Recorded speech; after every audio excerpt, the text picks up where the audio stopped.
Okay, all right. Good morning, Billy. Thanks for meeting with me again once more for our final interview. Hi, great to see you. And I just want to confirm for the tape that you have consented for this to be recorded and used for KIT 707. I certainly have. Lovely, great. So last time we spoke, we mentioned we might have a follow-up interview, which is now. So we'd just like to have, the first question is, what kind of changes or adjustments do you think needs to occur for TARDIS to be able to start getting their head around an information management strategy? We are, as I've mentioned previously, going through considerable change across the whole of the business, and IT is just one of those parts. And the same approach that I've taken for the other areas, I'll take for this, which is really just to increase my personal knowledge, reach out to others who have expertise in that area, and I have relied very heavily on our external providers. There are some changes afoot there due to their change in personnel, and I might be changing my strategy, might start to look a little bit more from mainland focus if there's some expertise there. But right here, right now, I'm still just considering my options, and it's very much a work in progress. But any input that anyone gives me, I'm very happy to listen. Excellent. So I guess this is where we come in. That would be fabulous. Yes, Fantastic. I'm all ears. It's not my expertise, so I'm very curious to hear what people have to say. Okay, great. So we're in a period of change, so now's the time to see what we can do about that. That'd be excellent, yes. Okay, so how are resources within TARDIS currently allocated? So, for example, in the recent merger process, how did you decide what resources were needed where during that acquisition period? It was quite a period of discovery when the acquisition commenced. I was new to the role, so some of the detail was not obvious to me at that time. But let me speak more to what it's like going forward, perhaps. I'm currently in the process of constructing our budget for the 2020 financial year, and what I'm doing is changing the chart of accounts for those who have a finance bent, changing the chart of accounts to reflect our segments and the accountability for each of those. So IT will be incorporated into our operations area and be part of that. So where I have started is to have a look at what existing resources we have, what we've had historically over a 3 to 5 year period, and then try to extrapolate that data to ensure that we have sufficient for growth, covering both our existing needs and our future needs. I will possibly redraft 6 months in and have a look at what that looks like, given it's my first year of budgeting.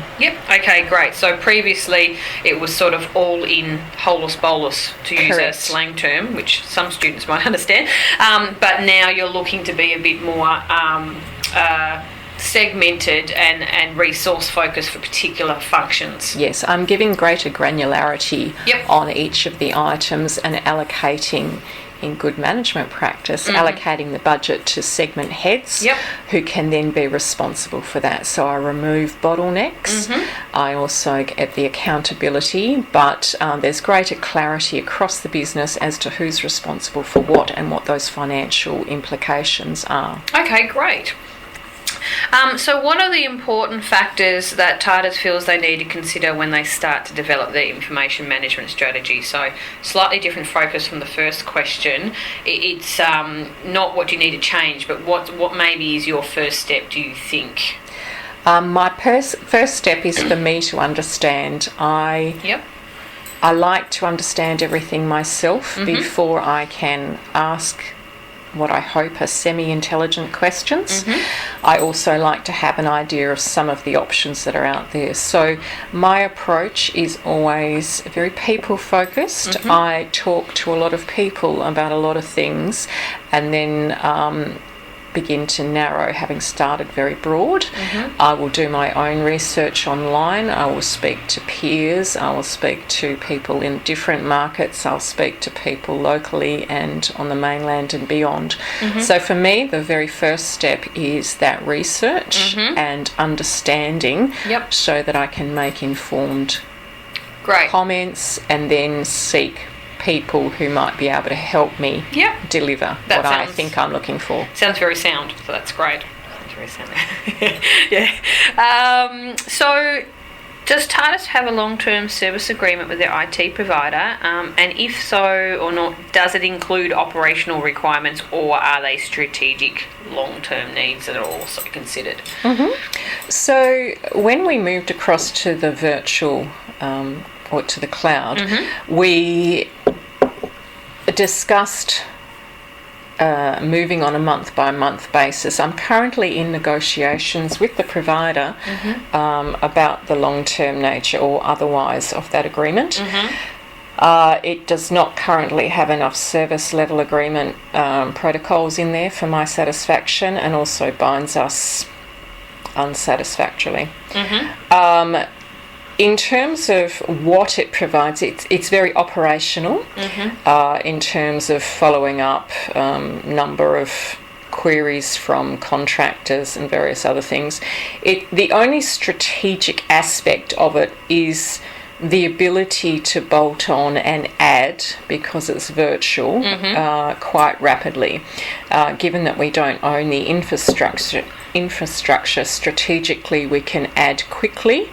But beyond that, it's not strategic. It was strategic in my thinking about providing the support and physical protection of our data, but that's as far as it really goes in the strategic field. Okay, all right. So I'm also thinking, so now you've gone with the online server and you're looking at that operational versus strategic balance. Is there any other concerns you have hosting the data virtually that could impact how you might use this in the future? Yeah, one of the things that keeps me awake at night is the fact that I have lost control in some sense of patient records, which of course are important at so many different levels.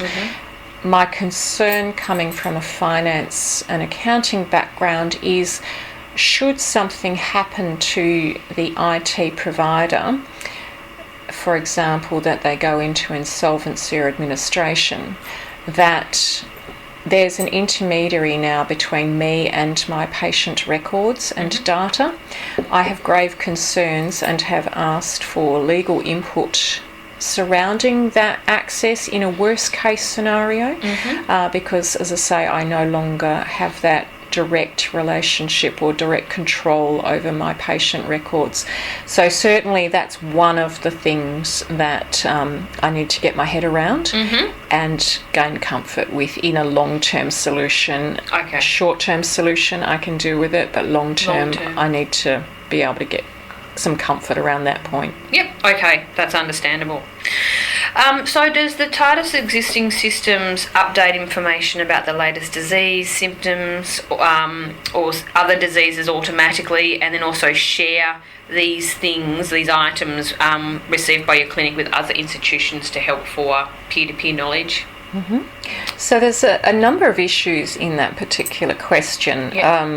The range of IT software that we use is significant. We have, I think I have mentioned, but again I'll say, our billing system is through one piece of software. Our clinical notes are through another piece of software, so those two pieces need to integrate, and that's been part of our problems. In addition to that, we have many licenses and agreements with counterparties. So, for example, should you look up the Therapeutic Guidelines of Australia, that is a not-for-profit organisation that provides information to the medical profession to provide input about different diseases, outcomes. If you look at particular segments within the medical fraternity, then there are other licenses and other sources of information that come with those particular segments. If you then start to think about the pharmaceutical interactions, where you might have medications interacting poorly, then there's a number of license agreements that we hold with that. So that's the inputting. When it comes to outgoing of information, for example, everyone would be aware that we're in the midst of an influenza potential outbreak. We've also have communicable diseases like chickenpox, measles, etc.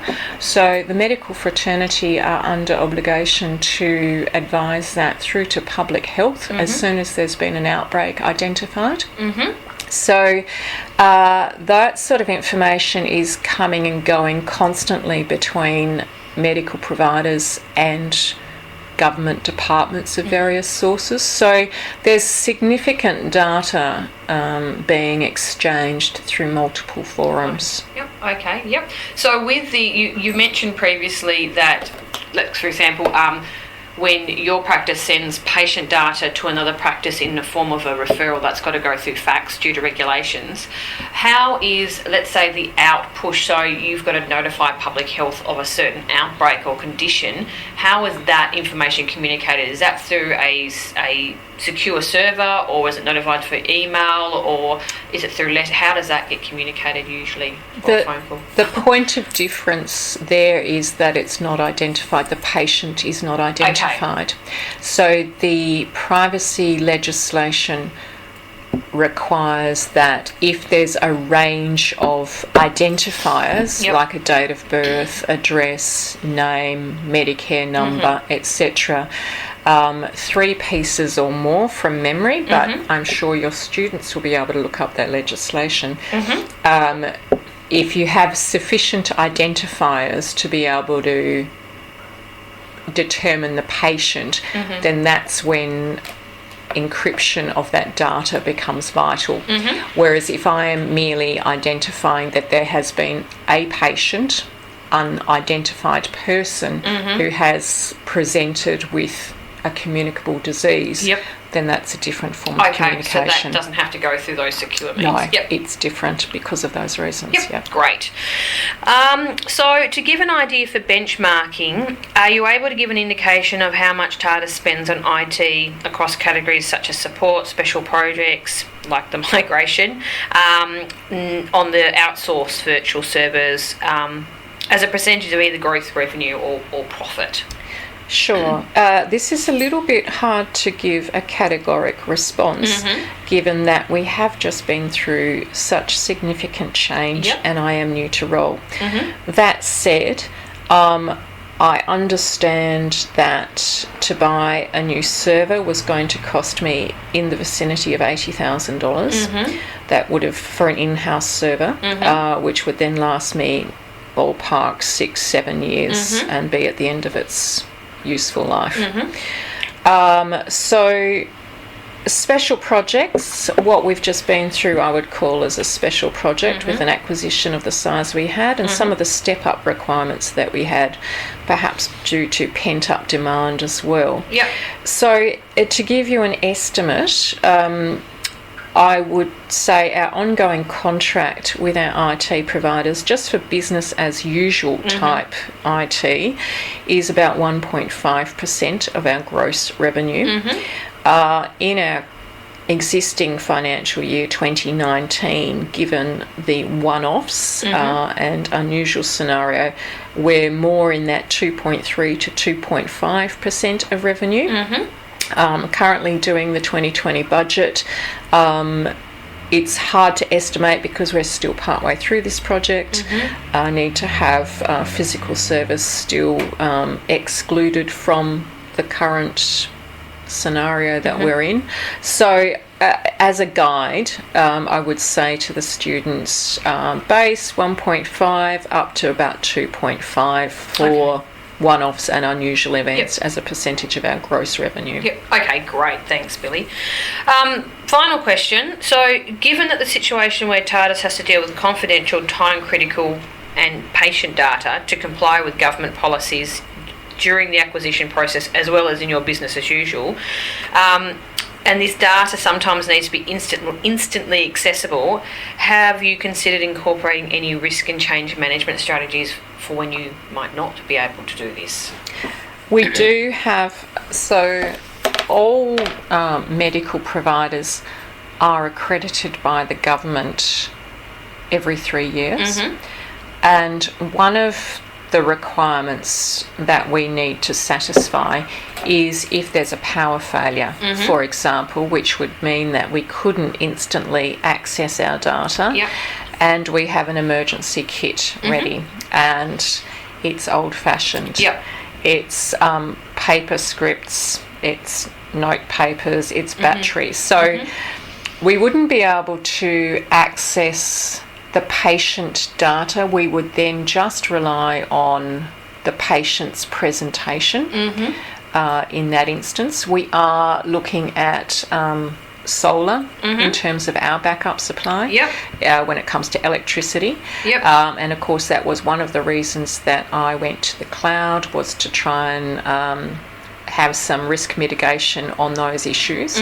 But again, the students have identified a great area of work for me, which is about reviewing our risk strategy and framework.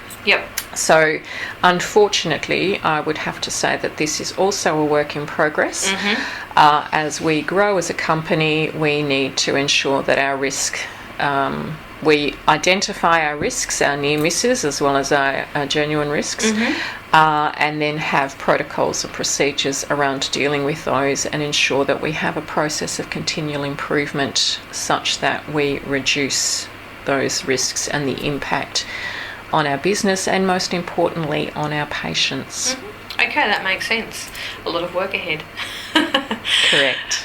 So on behalf of 707, I'd just like to say thank you, Billy, for taking the time to do these interviews with us over the last 4 time points, and I'm sure we both look forward to see what the students have in store for you. Absolutely, it's my pleasure. I hope that it's an interesting project for your students to work on. It certainly is. Thanks, Billy. Great, thank you.